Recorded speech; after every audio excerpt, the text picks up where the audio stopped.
नमस्कार दोस्तों, कैसे हैं आप लोग? उम्मीद है आप सब ठीक होंगे। 21 जून 2023 के इकोनॉमिक टाइम्स के एनालिसिस में आपका स्वागत है। दोस्तों, आज इंटरनेशनल योगा डे है, यानी कि 21 जून। आज का दिन सबसे बड़ा होता है, तो इसलिए हम जो है योगा डे मनाते हैं इस दिन में। सिर्फ ये रीज़न नहीं है, इनफैक्ट इंटरनेशनल योगा डे को अडॉप्ट किया गया था कि भाई आज के दिन इंटरनेशनल योगा डे रहे। तो 21 जून का भी बस मैं और एक रेलेवेंस बता रहा था आपको। तो चलिए स्टार्ट करते हैं। आज न्यूज़ है कई सारे जिसे हमें डिस्कस करना है। तो आगे बढ़ने से पहले वीडियो पे लाइक ज़रूर करिए, कमेंट करके दोस्तों बताएं कि वीडियो आपको कैसे हेल्पफुल हो रहा है, और अगर आप कुछ वीडियो में सजेशन देना चाहते हैं तो वो भी ज़रूर बताएं हमें। और चैनल को सब्सक्राइब दोस्तों ज़रूर करें, ताकि मैं इस टाइप की वीडियोज़ अगर और लेके आऊँ तो आपको नोटिफिकेशन मिलता रहे। चलिए स्टार्ट करते हैं। पहला न्यूज़,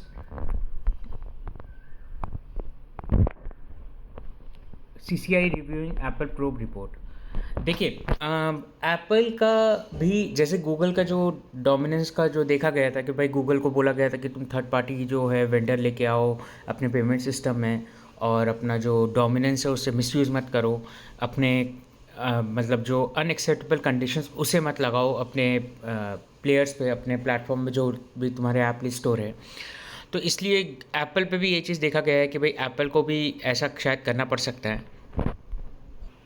एप्पल की दो policies, that is billing policies and commission policies को थोड़ा देखा जा रहा है कि कहीं ये अनड्यू तो नहीं है अपने प्लेयर्स लोग के लिए, अपने प्लेटफॉर्म में जो उनके जो iOS सॉफ्टवेयर है उसमें लिस्ट करने के लिए। एप्पल को भी बोला जा सकता है कि भाई आप अपने जो प्लेटफॉर्म है उसे थर्ड पार्टी वेंडर्स को भी दे, ताकि उनका payment system third party vendor के थ्रू हो। अगर ऐसा होता है तो पूरे वर्ल्ड में फर्स्ट टाइम ऐसा होगा कि एप्पल को थर्ड पार्टी वेंडर्स को अपने इनवाइट करना पड़ रहा है। एप्पल का एक वॉल्ड गार्डन है। वॉल्ड गार्डन मतलब दोस्तों कई थर्ड पार्टी इसमें कोई इन्वॉल्वमेंट नहीं है, बट हो सकता है ये वॉल्ड गार्डन को एप्पल को खोलना पड़ेगा। अब थर्ड पार्टी को इस चीज़ अपने प्लेटफॉर्म में लिस्ट करना पड़ेगा फॉर पेमेंट। तो देखते हैं CCI का क्या डिसीजन रहता है। एक बार ये प्रोब का रिपोर्ट आ जाए तो फिर देखेंगे। फिर उसके बाद black listing 2611 accused China blocks UN proposal. China जो है पहले जो साजिद मीर के ऊपर जो कि ऑलरेडी 5 मिलियन का जिसके ऊपर वो है बाउंटी है, उस पर चाइना ने अब ब्लॉक कर दिया उसका जो डिक्लेरेशन है कि भाई ग्लोबल टेररिस्ट के नाम से अगर अगर ऐसा हो जाता है तो उनके बैंक अकाउंट फ्रीज हो जाते हैं, और कहीं पे भी इंटरनेशनल ट्रैवल नहीं कर सकता ऐसे टेररिस्ट। तो अब जो चाइना जो है ये पहले होल्ड पे डाला था इस प्रपोज़ल को। इंडिया और US ने इस प्रपोज़ल को लेके आया था। अब चाइना कह रहा है कि भाई नहीं, हम इस प्रपोज़ल को रिजेक्ट ही कर रहे हैं। चाइना एक तरफ से तो दिखाता है कि भाई वर्ल्ड को हम जो है टेररिज्म से फ्री करना चाहते हैं ये वो करके, बट चाइना और इस्लामाबाद का जो है काफ़ी बैक ऑफ द एनवलप वो चलता रहता है, डीलिंग चलता रहता है। तो अब ये इसके कारण जो है चाइना जो है इसको ब्लॉक नहीं कर रहा है। तो ये पाकिस्तान के लिए भी लॉन्ग टर्म में देखिएगा तो हार्मफुल रहेगा, क्योंकि पाकिस्तान में साजिद मीर को रखा गया है। पाकिस्तान ऐसा क्लेम करता है कि साजिद मीर को मार दिया गया है, बट ऐसा है कि रिपोर्ट्स के अनुसार के US के रिपोर्ट्स के अनुसार के उन्हें मारा नहीं गया है। तो देखते हैं इस चीज़ में आगे क्या एक्शन होगा, बट अभी तो फिलहाल चाइना ने इस चीज़ को ब्लॉक कर दिया है प्रपोजल को। फिर उसके बाद Karnataka to fact check news on social media. देखिए, सोशल मीडिया में अभी कर्नाटका में इलेक्शन हुआ था तो कांग्रेस की गवर्नमेंट आ गई है। अब उनका ये कहना है कि भाई इलेक्शन के टाइम में काफ़ी फेक न्यूज़ फैलाए जाते हैं पॉलिटिकल पार्टीज़ के द्वारा भी और लोगों के द्वारा भी। तो उस फेक न्यूज़ को कर्ब करने के लिए उन्होंने एक फैक्ट चेक का वो लेके आ रहे हैं, फैक्ट चेक का एक पोर्टल लेके आ रहे हैं बेसिकली। फिर उसके बाद नेक्स्ट न्यूज़ दोस्तों, unified child helpline to be run by cops not NGOs। देखिए, एक्चुअली अभी फ़िलहाल सिचुएशन क्या है कि जो 1098 जो चाइल्ड इमरजेंसी हेल्पलाइन के लिए जो नंबर है वो अभी NGOs के द्वारा रन किया जाता है। दोस्तों देखिए, इसमें NGOs क्या करते हैं, रोल प्ले करते हैं, क्योंकि कई बार क्या होता है ना कि जो चिल्ड्रेन होते हैं वो कंफर्टेबल नहीं होते बोलने में भी। तो NGOs के ऊपर वो एक्सपर्टीज़ है कि भाई वो चाइल्ड से वो चीज़ निकलवा पाए, ठीक है। लेकिन कॉप्स के पास उतना एक्सपर्टीज़ रहता है, कभी कभी उतना एक्सपर्टीज़ नहीं रहता है। तो अब लेकिन अब इसमें प्रॉब्लम ये भी है कि इंटर ऑपरेबिलिटी नहीं रहता कि भाई अगर उनके पास कॉल गया है 1098 में, फिर वो कनेक्ट करेंगे फायर डिपार्टमेंट में या कनेक्ट करेंगे एम्बुलेंस में, तो ऐसे के इंटर ऑपरेबिलिटी को बढ़ाने के लिए NGO से शिफ्ट करके कॉप्स में कर दिया गया। तो ऑब्वियसली उसका मेरिट्स डीमेरिट्स मैंने आपको दोनों बता दिया। तो पुलिस ऑफिसर जो भी उसमें रहेंगे कॉल में, उन्हें ट्रेनिंग दिया जाएगा होपफुली कि भाई अब आप ऐसे करके उनसे पूछेंगे ताकि वो अपने प्रॉब्लम्स को बता पाए। फिर उसके बाद आने वाला टाइम में जो है 1098 और ये जितने भी इमरजेंसी हेल्पलाइन नंबर है उनको इंटीग्रेट करके 112 कर दिया जाएगा। तो 112 will be the single point of contact for all those emergencies, चाहे वो चाइल्ड से रिलेटेड हेल्पलाइन नंबर हो, चाहे वो कोई भी दूसरे रिपोर्टिंग से रिलेटेड हो, चाहे वो सिर्फ इन्फॉर्मेशन पास ऑन करना हो। इस टाइप के जो भी इन्फॉर्मेशन जो नंबर है, हेल्पलाइन नंबर है, वो सिर्फ 112 में इंटीग्रेट कर दिया जाएगा। तो जैसे आप 112 में कॉल करेंगे तो आपको पूछा जाएगा कि भाई इमरजेंसी कॉल है या नॉन इमरजेंसी कॉल है या इन्फॉर्मेशन कॉल है, तो उसी हिसाब से पर्टिकुलर डिपार्टमेंट को एलोकेट कर दिया जाएगा वो कॉल। फिर दोस्तों फ्रंट पेज में जो है वो जो हाफ पेज है उस पर 4 आर्टिकल्स आए, चारों इन्फ्लेशन से रिलेटेड है, बट चारों अलग अलग स्टैटिस्टिक्स देते हैं और चारों अलग अलग कॉन्सेप्ट समझाते हैं। तो मैं आपको एक एक करके सारे आर्टिकल्स डिस्कस करता हूँ। पहले तो consumer company slash June output to clear inventory. देखिए इसमें हो क्या रहा है, कंज्यूमर कंपनीज जो कि एक्सपेक्ट कर रहे थे कि भाई जून जुलाई या फेस्टिव सीजन के पहले हमारा इतना इन्वेंट्री क्लियर हो जाएगा, तो अभी उनका इन्वेंट्री जो है रिकॉर्ड लेवल पे है। तो अब वो क्या कर रहे हैं, प्रोडक्शन को थोड़ा स्लो कर दे रहे हैं, वो वेट कर रहे हैं कि इन्वेंट्री का पहले क्लियरेंस हो जाए, उसके बाद हम अगर लगेगा तो हम और प्रोडक्शन करेंगे। ये किस लिए हो रहा है दोस्तों, अभी भी कंज्यूमर जो है वो थोड़े फियर में है कि भाई इन्फ्लेशन या इंटरेस्ट रेट बढ़ सकता है, ठीक है। तो अब उसके कारण क्या है, वो थोड़ा स्पेंडिंग कम कर रहे हैं। अब स्पेंडिंग कम कर रहे हैं तो ऑब्वियसली इन्वेंट्री भी कम क्लियर होगा।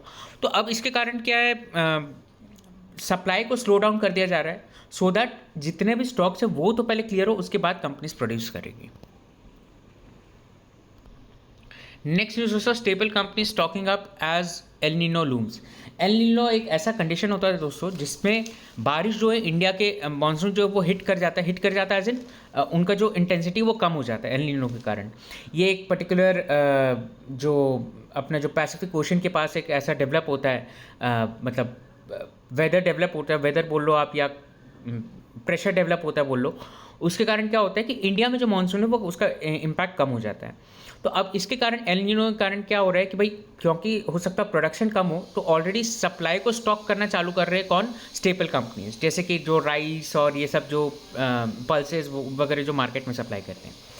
इन लोग क्या किस हिसाब से कर रहे हैं कि भाई अभी हम लोग थोड़ा सा प्रोडक्शन हमारा थोड़ा सा सप्लाई को कम कर देंगे, बाद में जाके जब डिमांड बढ़ेगा तो हम धीरे धीरे करके वो डिमांड को मैचअप करने के लिए हम सप्लाई धीरे धीरे करते जाएंगे।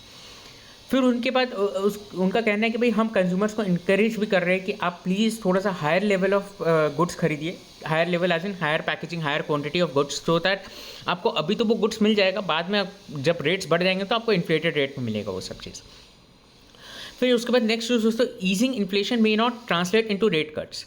देखिए इन्फ्लेशन ऑलरेडी कम हो रहा है, 4.5% के आसपास इन्फ्लेशन आ चुका है, ठीक है, लेकिन इन्फ्लेशन अभी कम हो गया उसके कारण इंटरेस्ट रेट कम हो ऐसा कोई ज़रूरी नहीं है। देखिए आरबीआई इंटरेस्ट रेट किस लिए बढ़ा रही है, आरबीआई इंटरेस्ट रेट इसलिए बढ़ा रही थी पहले क्योंकि इन्फ्लेशन बहुत ज़्यादा था। अब इन्फ्लेशन कम हो गया तो क्या आरबीआई इंटरेस्ट रेट बढ़ाना मतलब बंद कर देगा और नीचे लेके आ जाएगी, तो ऐसा ज़रूरी नहीं है। क्यों, क्योंकि अभी भी कई सारे फैक्टर से जो लूम कर रहे हैं, सबसे बड़ा फैक्टर उसमें भी यही है कि इरेटिक रेनफॉल। अभी जो रेनफॉल है वो अभी भी प्रेडिक्टेड है, आईएमडी के द्वारा प्रेडिक्टेड है कि भाई चलो ठीक है नॉर्मल रेनफॉल होगा, बट स्काईमेट जो कि ऑर्गेनाइजेशन है वो भी प्रेडिक्ट करती है, उनके हिसाब से भाई रेनफॉल कम हो सकता है, एल नीनो का इफेक्ट आ सकता है। तो उससे क्या होगा, प्रोडक्शन कम होगा, प्रोडक्शन कम होगा तो ऑब्वियसली मैंने आपको पहले ही समझाया कि भाई सप्लाई कम होगा, सप्लाई कम होगा तो डिमांड को मीटअप करने के लिए प्राइसेस बढ़ जाएंगे तो ऑब्वियसली इन्फ्लेशन हो जाएगा। आपको चीज़ पता होना चाहिए कि सीपीआई का जो इन्फ्लेशन इंडेक्स है उस पर लगभग मेजॉरिटी मतलब 50% के आसपास, टू बी प्रिसाइज 46% के आसपास फूड का वेटेज रहता है। तो अगर फूड का प्राइसेस बढ़ा तो इन्फ्लेशन तुरंत बढ़ जाएगा, और इन्फ्लेशन बढ़ने से क्या है दोस्तों, देखिए आने वाला टाइम अभी इलेक्शन ईयर है, अगर आप अभी ये सब चीज़ में ध्यान नहीं दोगे, इन्फ्लेशन बहुत ज़्यादा है तो ऑपोजिशन तो बहुत मचा देगी मतलब, तो इसके कारण थोड़ा सा कॉशियस हो रही है। फिर उसके बाद इंटेंस एल नीनो में push inflation up by 15 to 20 basis points, ये मैंने आपसे ऑलरेडी डिस्कस कर चुका है। फिर इसमें अलग अलग छोटे छोटे फैक्टर्स है कि भाई एल नीनो कैसे पुश करेगा, पल्सेस में क्या है, नॉन पल्सेस में क्या है वगैरह वगैरह, बट ओवरऑल मैंने आपको ये चीज़ समझा दिया है। नेक्स्ट न्यूज़ दोस्तों, better to tender shares in Wipro's buyback ban list. Wipro ने बायबैक अनाउंस किया है, लगभग 450 के प्राइस पे ऑलमोस्ट बायबैक कर रहे, 442 या 450 के आसपास बायबैक कर रहे। तो ऑब्वियसली वो सारे बायबैक तो नहीं करेंगे, रिटेल शेयर होल्डर्स का कुछ पोर्शन ही बायबैक कर पाएंगे। जैसे अभी उन्होंने रेशियो अनाउंस किया है कि भाई एवरी 265 शेयर्स हेल्ड पे वो बायबैक करेंगे लगभग 62 शेयर्स, ठीक है।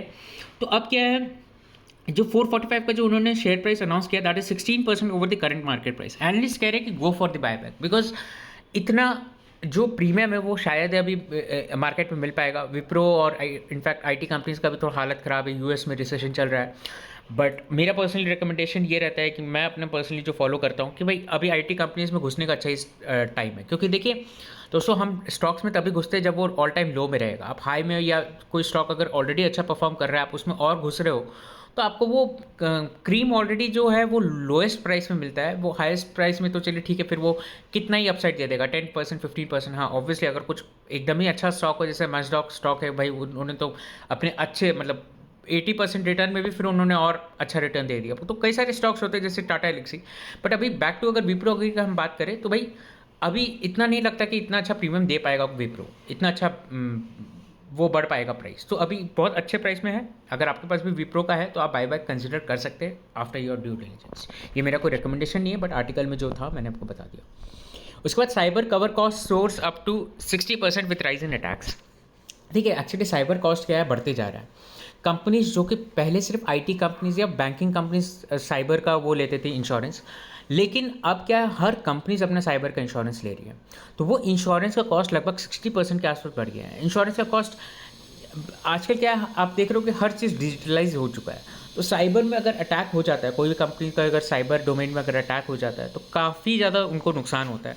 उसके लिए कंपनी जो इंश्योरेंस ले रखी है, लेते जा रही है। अब इसमें एक टर्म यूज़ किया हुआ है दोस्तों, डिडक्टिबल्स। डिडक्टिबल्स मतलब क्या होता है कि इंश्योरेंस के भाषा में अगर देखें तो डिडक्टिबल्स क्या होता है, आप जब भी कोई इंश्योरेंस लेते हो तो आप उसका वो लेने के लिए मतलब क्लेम लेने के लिए आप अपना कुछ अमाउंट भी पे करते हो। सपोज़ आप मान लीजिए हॉस्पिटलाइजेशन का कोई इंश्योरेंस लेते हो तो आप पे करते हो ना कुछ 2000 3000 या 5000। मान लो आपको 2-3 लाख का बिल हुआ तो उसको प्रोसेस करने के लिए या उसे उसका कुछ अमाउंट पे करने के लिए आप लगभग चलिए 10,000 5000 कुछ पे करते हो। That is known as deductibles. ठीक है, डिडक्टिबल्स किस लिए करते हैं इंश्योरेंस कंपनीज की, यार लोग छोटे छोटे फिर क्लेम्स ना डालें इंश्योरेंस कंपनी में, थोड़ा आप डाल दो और अगर उसके ऊपर बहुत ज़्यादा हो जाएगा तो फिर हम डाल देंगे, ऐसा इंश्योरेंस कंपनीज का कहना रहता है। डिडक्टिबल्स का दोस्तों और एक जो इम्पॉर्टेंस है वो क्या होता है, अगर मान लीजिए आपका कोई इंश्योरेंस पे डिडक्टिबल्स बहुत ज़्यादा है तो आपका प्रीमियम कम रहेगा। यही अगर आपका डिडक्टिबल्स बहुत कम है तो उसका प्रीमियम बहुत ज़्यादा रहेगा। ऑब्वियसली जिस हिसाब से मैंने एक्सप्लेन किया आपको समझ में आ जाएगा ऐसा क्यों है। नेक्स्ट है दोस्तों Vande Bharat sleeper trains by March. देखिए अश्विनी वैष्णव जो हमारे रेलवे मिनिस्टर हैं, उन्होंने कहा है कि भाई वंदे भारत जो है बाय मार्च तक हम लॉन्च कर देंगे। उन्हें देखिए लॉन्च करना ही पड़ेगा, क्योंकि अभी जो रेल का जो एक्सीडेंट वगैरह भी हो गया उनके कारण भी उन पर काफ़ी मतलब काफ़ी उंगलियां उठी उनके खिलाफ। तो अब क्या है, उनको थोड़ा बहुत तो प्रूफ करने के लिए भी वैसे भी करना ही पड़ेगा। और वैसे भी वंदे भारत हमारे एक पाइपलाइन में तो है, ये चीज़ हमें पता है। तो अब उनका स्लीपर ट्रेन जो है वंदे भारत का डिप्लॉय किया जाएगा। स्लीपर ट्रेन के लिए कुछ कंपनी जो बिड किए थे, मैंने आपको बताया भी था कि RBNL और रशिया की कंपनी और एक TMK जो कंपनी है, उन्होंने जो बिड किया है, अब उनका जो शेयर होल्डर ओनरशिप है उसमें थोड़ा डिस्प्यूट चल रहा है। बट उनका कहने के बाद हम डिस्प्यूट रिजॉल्व करके वापस से बैक टू कॉन्ट्रैक्ट हो जाएंगे, मतलब बैक टू सप्लाई हो जाएंगे। ऐसा कुछ नहीं कि डिस्प्यूट के कारण हमारा पूरा वेंचर ही ख़त्म हो जाएगा। तो देखते हैं, लेकिन इनका ये अनाउंसमेंट है रेलवे मिनिस्टर का।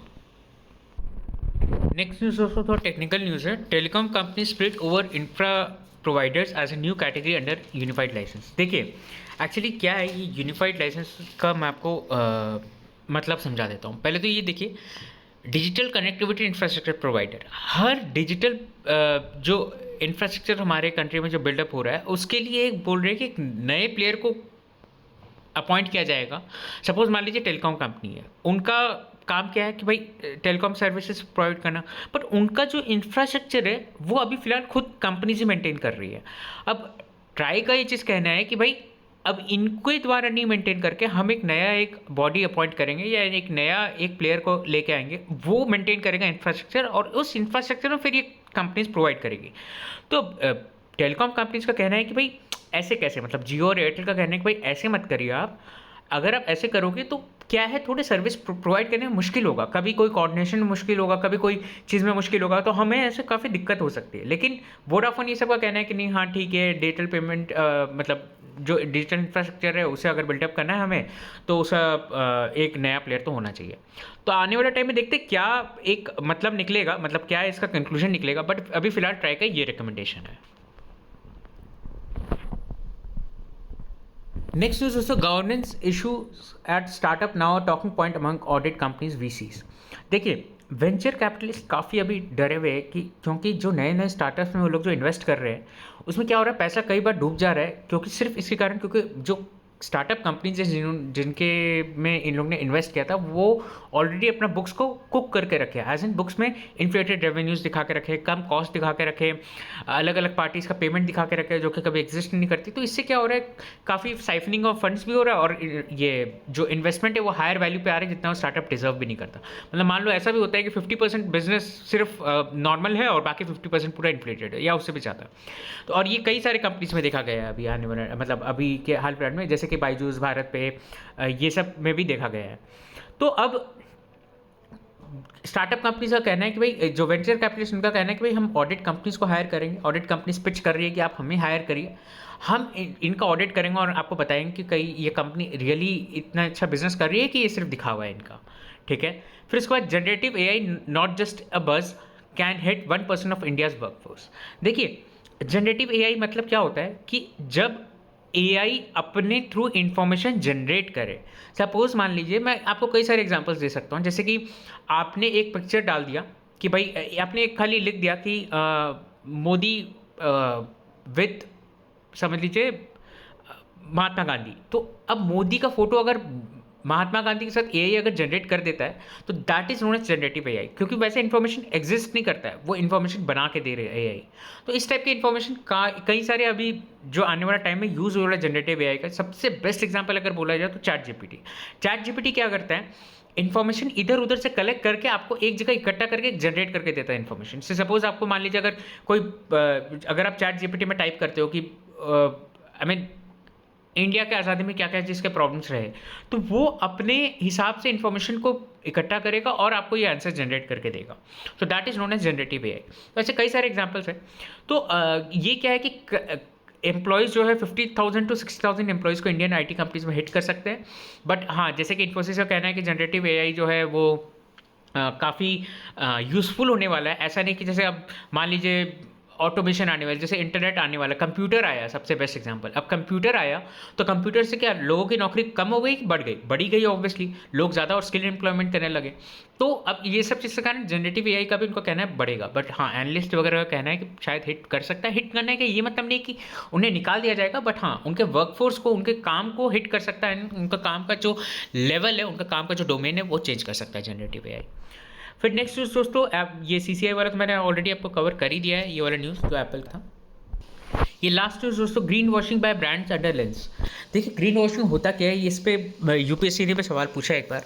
तो ग्रीन वॉशिंग क्या होता है कि जब कोई ब्रांड्स क्या करते हैं, अपना जो ESG के द्वारा जो कंट्रीब्यूट कर रहा है उससे ज़्यादा दिखाते हैं। सपोज मान लीजिए एक एग्जांपल दिया हुआ है, सैनिटरी नैपकिन्स का एग्जांपल दिया हुआ है, उसमें क्या करते हैं, सैनिटरी नैपकिन्स लिख देते हैं कि the product is biodegradable. But असल में अगर देखा जाए तो प्रोडक्ट टोटली नैपकिन जो है वो बायोडिग्रेडेबल नहीं हो रहता, उनके कुछ कंपोनेंट्स उसमें से बायोडिग्रेडेबल रहते हैं। बट कंपनीज क्या करती है, अपने नैपकिन के ऊपर लिख देती that is biodegradable, which is not true. तो इससे क्या होता है कि कंज्यूमर्स का जो इन्फ्लुएंस है, अब जो कई सारे कंज्यूमर्स क्या करते हैं, वो सब चीज़ में ज़्यादा फोकस करते हैं जो कि एनवायरमेंटली थोड़ा वो हो, मतलब थोड़ा एनवायरमेंटली फ्रेंडली हो, ठीक है। तो अब वो सब कंज्यूमर्स क्या करेंगे, वो सब प्रोडक्ट्स को ले लेंगे कि भाई सोच के कि भाई ये तो बायोडिग्रेडेबल है। तो इस हिसाब से बोलते हैं कि बायोडिग्रेडेबल मतलब ग्रीन वॉशिंग मतलब कि भाई आपका जो जितना एनवायरमेंटल फ्रेंडली है नहीं कोई प्रोडक्ट, जितना सोशल फ्रेंडली है नहीं प्रोडक्ट, आप उतना उससे ज़्यादा उसको पोर्ट्रे करते हो, that is known as green washing. तो अब जो है ग्रीन वॉशिंग को कर्व करने के लिए अलग अलग कंट्रीज़ अपना अपना चीज़ लेके आ रही है। तो अभी जैसे advertising and standard council of India भी इस चीज़ को थोड़ा ध्यान रख रही है कि भाई ग्रीन वॉशिंग ब्रांड के द्वारा थोड़ा कम हो। तो दैट्स इट दोस्तों फ्रॉम माय साइड। उम्मीद है आपको ये लेक्चर पसंद आ रहा होगा। दोस्तों प्लीज़ वीडियो को शेयर जरूर करिए, वीडियो को सब्सक्राइब जरूर करिए। अगर आप सब्सक्राइब नहीं करें तो आप कमेंट करके बताएं आपको ये सीरीज़ कैसा लग रहा है। Have a nice day.